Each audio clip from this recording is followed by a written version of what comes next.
किसी ने बड़े कमाल की बात कही है कि अगर रिश्तों की गांठें खुल सकती हैं तो उन रिश्तों के धागों पर कैंची नहीं चलाते। हाय गाइस, मैं एफएम से मैं हूं आरजे कार्तिक। एक छोटी सी कहानी। ये कहानी है महाभारत के वक्त की, जब महाभारत का युद्ध चल रहा था। पितामह भीष्म कौरवों की तरफ से युद्ध लड़ रहे थे और भगवान श्री कृष्ण पांडवों का साथ दे रहे थे। रोजाना जब युद्ध खत्म होता था, सब अपने अपने शिविर में लौट जाते थे। पितामह भीष्म जब अपने शिविर में आते थे तो वहां दुर्योधन उनका इंतजार कर रहा होता था, और जैसे ही भीष्म आते थे उनको आते से ही सुनाने लग जाता था कि पितामह, आप हमारी तरफ से युद्ध लड़ ही नहीं रहे हैं। मुझे ऐसा लगता है कि आप अपनी पूरी शक्ति का इस्तेमाल नहीं कर रहे हैं।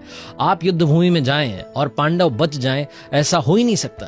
वो रोज आता था, यही बात कहता था, रोजाना आकर के आरोप लगाता था कि आप हमारी तरफ से युद्ध नहीं लड़ रहे हैं, आप पांडवों का साथ दे रहे हैं। क्योंकि दुर्योधन को ऐसा लगता था कि ये फुल पावर से अगर लड़ेंगे तो पांडव बच ही नहीं सकते, उनका वध होना निश्चित है।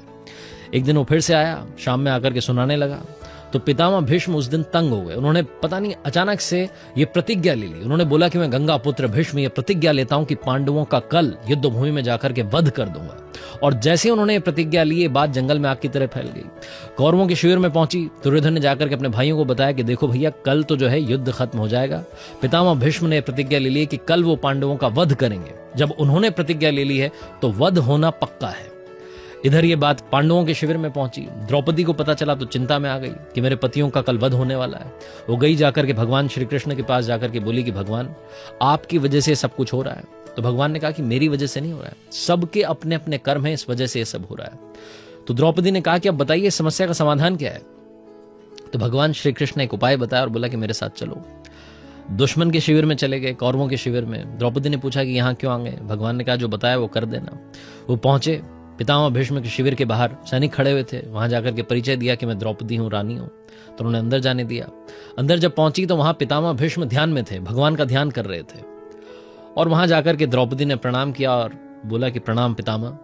तो पितामह की वो आदत थी कि जैसे कोई प्रणाम कहेगा उन्हें कहना था अखंड सौभाग्यवती भव। और उन्होंने कहा अखंड सौभाग्यवती भव। और जैसे उन्होंने कहा, उन्होंने अपनी आंखें खोली तो वो चौंक गए। सामने द्रौपदी खड़ी हुई थी।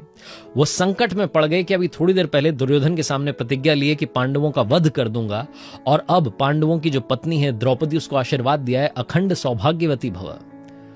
तो उन्होंने तुरंत बोला कि ये तुम्हारा विचार नहीं हो सकता, ये तुम्हारा आइडिया नहीं हो सकता, ये जरूर श्री कृष्ण ने तुम्हें बताई है युक्ति, ये उपाय जो श्री कृष्ण ने दिया है। तो द्रौपदी ने कहा कि हाँ, वो बाहर खड़े हुए हैं। तो पितामह ने कहा कि उन्हें अंदर बुलाओ।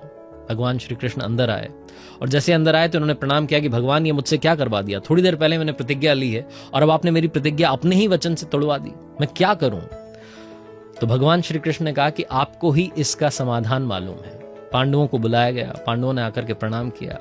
तो पितामह भीष्म ने कहा कि अब तुम्हें मेरा एक वचन निभाना होगा, तुम सबको मेरी बात माननी होगी। अर्जुन, कल तुम मेरा वध करोगे, और क्योंकि तुम मेरा वध कर नहीं सकते हो, तुम इतने ताकतवर हो नहीं, इसलिए तुम जब मेरे ऊपर तीर लगाने लगो तो अपने सामने एक नारी को ले आना।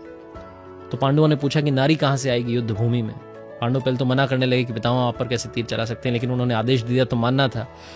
तो फिर वो जो नारी वाली बात आई तो पितामह भीष्म ने कहा कि वो जो शिखंडी तुम मानते हो तुम्हारी सेना में है, वो शिखंडी नहीं है, वो शिखंडनी थी। शिखंडनी जन्मी थी जिसने यक्ष की मदद से खुद को शिखंडी बना लिया।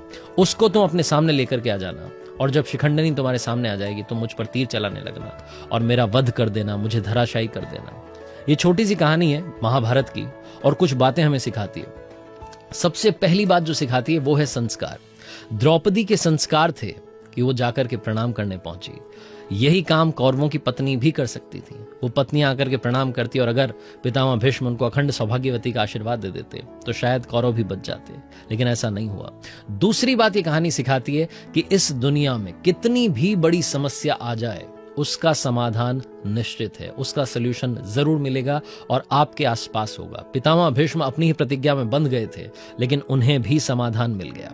छोटी सी कहानी लाइफ में बहुत कुछ सिखाती है। अपनी जिंदगी में सीखते चलें, आगे बढ़ते चलें। और आरजे कार्तिक आज एक बार फिर से आपसे वही कहेगा जो हर कहानी के आखिरी में कहता है, कर दिखाएं कुछ ऐसा कि दुनिया करना चाहे आपके जैसा। याद रखिए, हर सोमवार सुबह 9:30 बजे मेरे फेसबुक पेज, यूट्यूब चैनल पर देखिए एक नई कहानी।